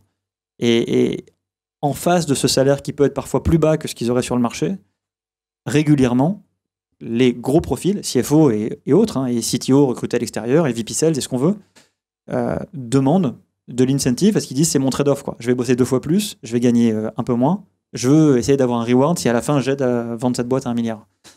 Et nous, en général, on n'est pas contre. Nous, notre job, c'est à nouveau de dire cette enveloppe qui est définie, elle nous paraît de market practice. Si tu veux la couper en 3 et la filer à 3 personnes, fais ce que tu veux, mais ça sera une connerie parce qu'ensuite tu seras court pour recruter d'autres personnes. Si tu veux donner quasiment rien, c'est un peu con parce qu'en fait ça vaudra rien dans la tête du type que tu veux incentiver, CFO ou autre, et donc c'est une mauvaise idée. Et notre seul job, c'est de dire, écoute, ce qu'on voit sur le marché, c'est qu'en général, à ce moment-là de la vie de la boîte, à ce moment-là de valorisation, ce qui se passe classiquement, c'est que tu peux donner entre temps et temps à un type. Tu veux donner plus, bah, tu viens nous en parler et tu essaies de le justifier. Tu veux donner moins, tu viens nous voir et tu essaies de le justifier. Et à la fin, en fait, c'est toujours le CEO qui décide. C'est ça la relation en fait, VC-entrepreneur. C'est une relation qui ressemble plus à du coaching ou je sais pas comment dire ça en fait. C'est pas nous qui décidons. En fait, c'est pas nous qui disons oui ou non à la fin. Nous, on dit ça sent pas bon, ou on dit ouais, ça a l'air normal. Après, c'est ta responsabilité de prendre ta décision. C'est toi le patron. On n'est pas majoritaire dans la boîte. C'est pas notre boîte en fait. C'est pas notre boîte. On est des associés de cette société et on a vocation à essayer de faire tout pour aider l'entrepreneur à réussir son aventure. C'est lui qui arrive en disant moi j'ai envie de le faire. Et en général, on lui dit oui. Moi, j'ai pas de cas en tête, CFO ou pas CFO. Hein. J'ai pas de cas en tête où je dis non en fait. J'ai des cas où je dis je trouve ça cher, ou j'ai des cas où je dis je trouve que t'es un peu rat. Mais après, c'est pas moi qui fais le cut à la fin.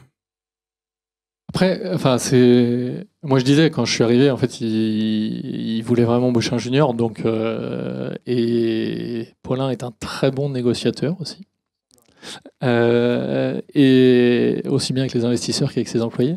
Non, mais sérieusement, à un moment, je suis arrivé, en fait, il m'a fait une proposition, j'aurais jamais dû l'accepter, mais par contre, j'ai compris qu'il irait pas au-dessus. En fait, tant que j'étais pas dans la boîte et je pouvais pas lui montrer que ça apportait quelque chose, il irait pas au-dessus. Par contre, j'ai fait le pari que si j'arrivais à lui montrer, il ferait un geste pour aller au-dessus sans forcément que j'ai besoin de le demander. C'est ce qui s'est passé. Mais vraiment, il était. Bon, c'est quelqu'un qui est comme ça, mais c'est vrai qu'il serait jamais allé au-dessus. Si j'avais essayé de pousser 1000 € de plus, en fait, je serais pas venu. Il fallait que je décide de pas venir. Et l'aventure, enfin, j'avais vraiment envie de rejoindre cette aventure. Et c'était vrai sur le salaire et sur les stocks, en fait. C'est-à-dire que ni pour l'un ni pour l'autre, c'était dans ce que... Et c'était assez loin sur les deux, en fait, de ce que moi j'avais en tête au moment où on s'est parlé la première fois. Heureusement qu'on n'a pas fait d'entretien.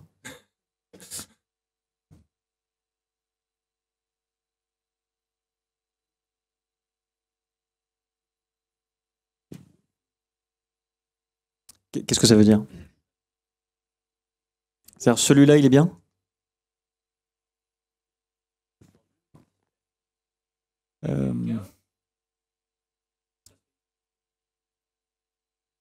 Non, ça se passe pas comme ça.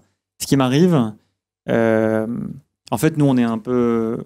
on a une espèce de hub à boîte sympa. Et donc, on a tout le temps des gens qui viennent nous parler en nous disant « J'arrive à un petit moment où je me pose des questions, j'ai bien bossé pendant 5 ans, maintenant j'ai envie de faire un truc un peu plus marrant. Vous avez un portefeuille sympa.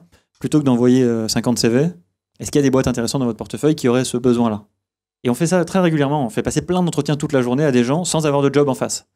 Et on les aide à réfléchir, on leur donne un tout petit peu un son de cloche sur ce qu'est l'univers startup. On les teste un peu sur leur capacité à encaisser l'intensité de l'univers startup. Et puis quand le type nous dit mais je suis hyper motivé et en fait ce que je cherche c'est une boîte très très très très jeune parce que je veux tout faire, une boîte qui vient de lever 10 millions d'euros parce que j'ai besoin quand même un peu de confort. Une fois qu'il nous a décrit sa boîte parfaite, en fait, ou on l'a, ou on le garde un peu dans notre petite tête et on en parle un peu en interne. Et il se trouve que dans le mois qui vient, en général, sur nos 50 boîtes, il y en a bien une qui nous dit à un moment si vous avez des bons CFO, on est preneur. C'est plutôt comme ça que ça se passe. Et on ne dit pas tu devrais recruter ce mec-là. On dit on a rencontré ce mec-là il y a 15 jours, il nous a fait plutôt bonne impression, rencontre-le. Ensuite, c'est plus notre problème, quoi. Ça marche comme ça.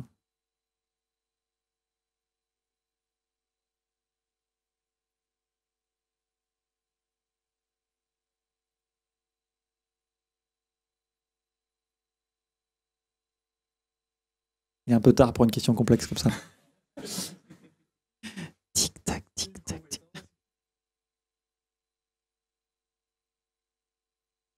Moi, je dirais vraiment cette compétence business. C'est le game changer, en fait. C'est avoir quelqu'un qui est un comptable dans l'entreprise. En gros, ça sert 5 fois moins qu'avoir un type qui a des compétences business en plus. Donc c'est game changer dans l'histoire de la boîte. Donc c'est un peu mou de dire des compétences business, mais je ne sais pas vous le décrire autrement que ce truc-là, quoi. C'est-à-dire que c'est des gens dont on sait que c'est pas des gens qui vont finir leur carrière expert comptable dans une petite étude poussiéreuse où ils vont s'occuper de PME de leur quartier, quoi. C'est pas ça qu'ils cherchent en fait. Ça va être plus difficile, plus compliqué, plus agressif. Il va y avoir des hauts, des bas, ça va être super dur. Ils vont peut-être planter des boîtes, mais c'est ça qu'ils cherchent. Et ces gens-là, ils ont ce truc un peu différent qui est assez proche du petit chromosome entrepreneur qui est aimer un peu se faire mal en échange d'adrénaline. Et ce truc-là, moi je l'appelle ça la compétence business, mais c'est peut-être un peu autre chose, je sais pas, mais c'est ce truc-là. Et quand on a des CFO qui ont ça, et qui arrivent à rester à leur place, parce que l'autre difficulté, c'est quand on a un peu ça, on a un tout petit peu envie de passer de l'autre côté et de se dire finalement je mets de côté les compétences financières et je deviens patron de boîte, quoi. Et je tente de monter mon aventure ou j'ai du mal à vivre à côté du CEO parce qu'il prend trop de place et je sens que finalement ce que je dis c'est pas con et je pourrais presque faire son métier. Si on arrive à rester à sa place et à rajouter ces compétences-là, pour moi on est le CFO, celui qui est 1 sur 20, quoi.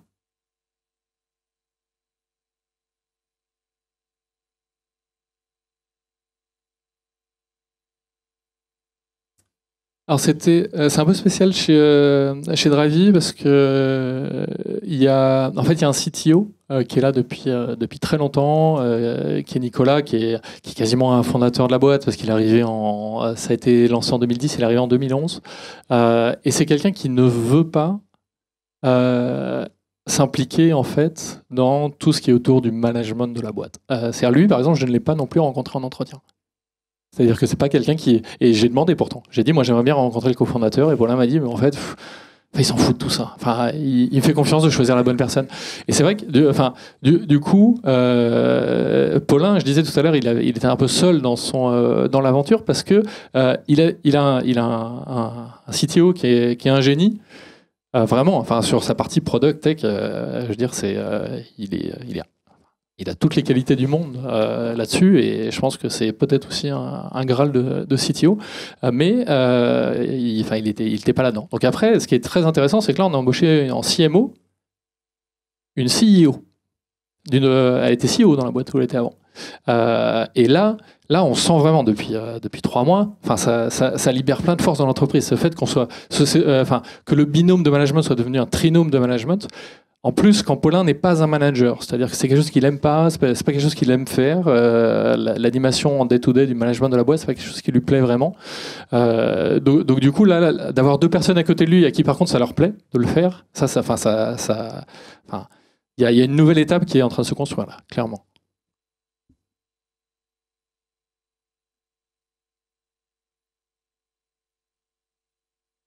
On est tous au board, mais c'est Paulin qui présente la boîte et la vision. Nous, on est là pour aider s'il y a besoin, sur les sujets. Mais ça peut arriver.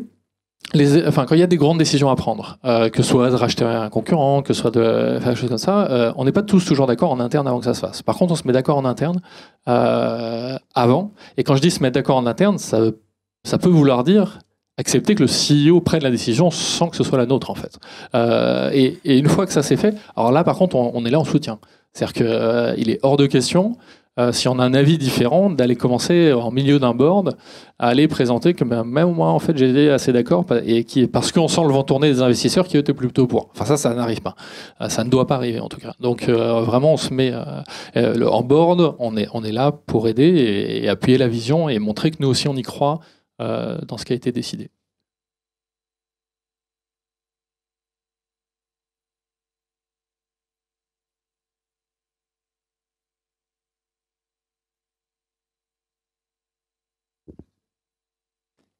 Là, ça dépend du fondateur. Je pense qu'il y a des fondateurs qui écoutent et puis des fondateurs qui écoutent moins. Moi, j'ai la chance d'avoir un fondateur qui écoute. Donc, on n'a pas le pouvoir de no-go, non. On a le pouvoir de dire qu'on n'y croit pas et il a le pouvoir de nous écouter. Et des fois, on arrive à le faire changer d'avis. Des fois, il arrive à nous faire changer d'avis.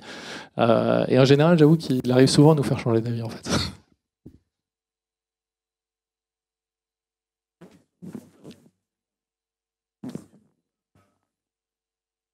On est très tolérant, vas-y.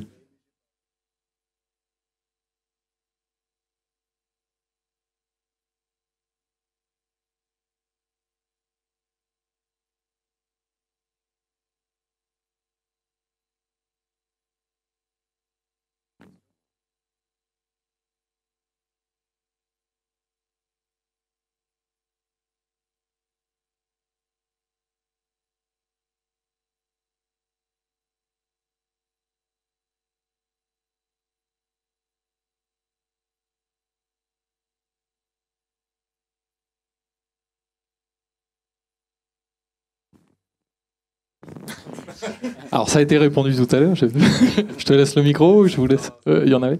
Alors je ne sais pas s'il y a un intérêt à en avoir un part-time avant les séries A parce que dans les boîtes où je suis entré, il n'y en avait pas avant les séries A.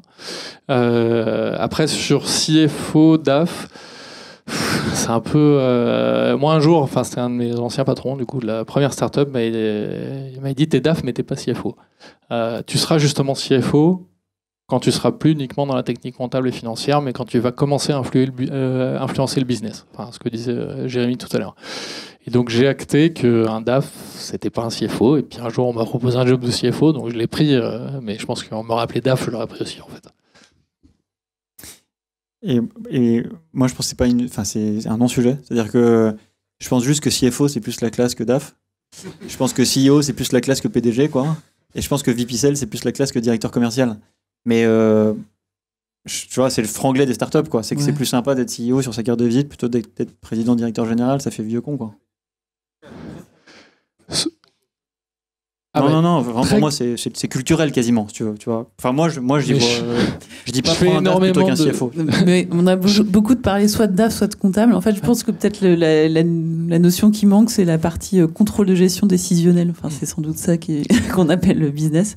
Et il y a des boîtes, il y a des groupes en France chez qui les contrôleurs de gestion des grands groupes, c'est des stars, quoi. Enfin, c'est vraiment les profils, le parfait binôme avec le CEO de qui peut pas se passer quand il prend ses décisions. Et c'est celui qui l'assiste, enfin voilà, qui est son cerveau annexe, voilà. Et ça peut arriver en start-up. Donc pour moi, sans doute, ça se rapproche plus de la notion d'un contrôle de gestion décisionnelle que en tout cas d'un comptable ou d'un. Après, moi, je passais énormément de temps en ce moment à faire du lobbying dans tous les ministères, de Matignon à l'Élysée, enfin ceux qui sont encore là. Et honnêtement, quand j'arrive et je dis je suis CFO, la moitié ils savent pas ce que c'est. Donc j'arrive et je suis directeur financier de la société.